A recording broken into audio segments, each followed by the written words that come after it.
Hello, I'm Kevin Anderson. I'm the intern pastor here at Love of Christ Lutheran Church.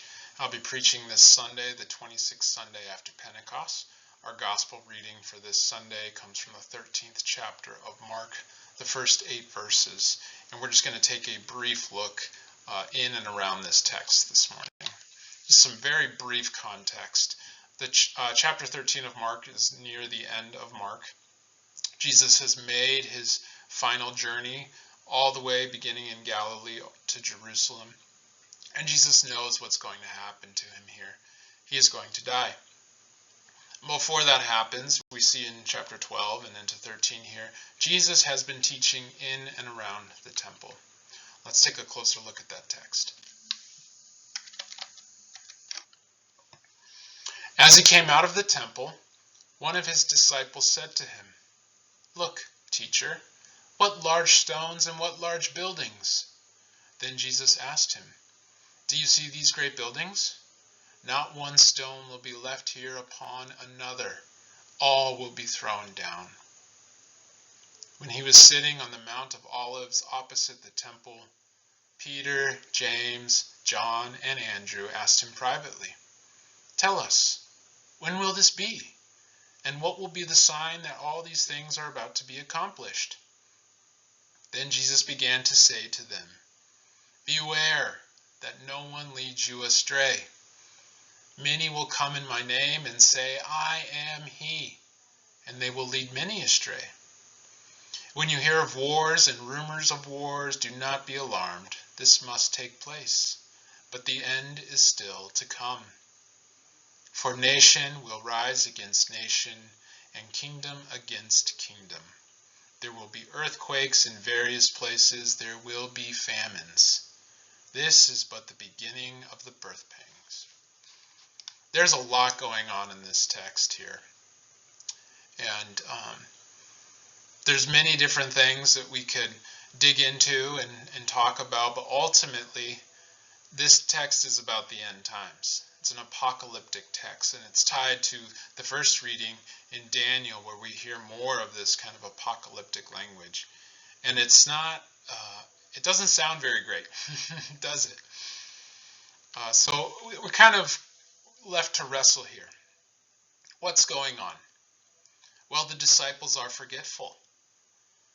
If you remember last week's gospel at the end of chapter 12, Jesus just gets through making a point with a widow who has 2 pennies, all that she has, and she puts them in the treasury. And Jesus says she is given more than anyone. And so what seems insignificant to everyone else, 2 pennies, Jesus is declaring is the most important, the greatest. And the disciples quickly forget this. And here we are in the first verses of chapter 13. And what do?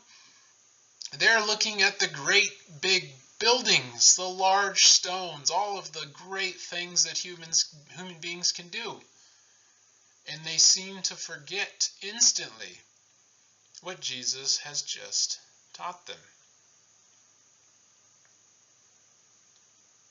And this text, like I said, it is about the end times. And it's a fascinating topic that has captured much of our culture. How are things going to end for human beings? Will it ever happen? How is it going to happen? And there's all kinds of theories and understandings and things, possibilities, etc., etc. And we don't know, ultimately. Science doesn't know, can't explain it. People of faith don't know exactly when this is going to happen, how this is going to happen. And Jesus gives us a directive in the midst of that unknowing. Beware. Beware. That's a word, a directive that we hear from Jesus in chapter 13 and throughout Mark, where Jesus is constantly calling the disciples' attention, calling people's attention. Beware. Be on the lookout. Stand guard. Be prepared. Be looking. And the question is, what are we looking for? And despite the disciples' forgetfulness of what we just read at the end of chapter 12, what we heard last week, notice Jesus' response to the 4 who come to him after. He doesn't rebuke them. He doesn't tell them that they're forgetful and silly and he's going to leave them because he just can't take them anymore with their questions and their lack of understanding.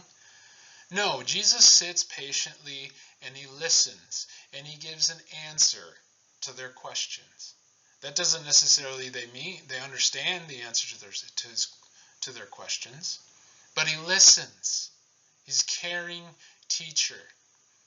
We need to remember that when we ask questions of faith. How does Jesus respond to us in our own forgetfulness, which happens every day, right? Martin Luther says, remember your baptism daily because you are forgetful. You're going to forget that you're a child of God, that God has purchased you, that God has brought you into God's self at the highest cost. And you're going to forget that. And what is Jesus' response to our forgetfulness? He's going to love us. He's going to listen to us, and he's going to be with us.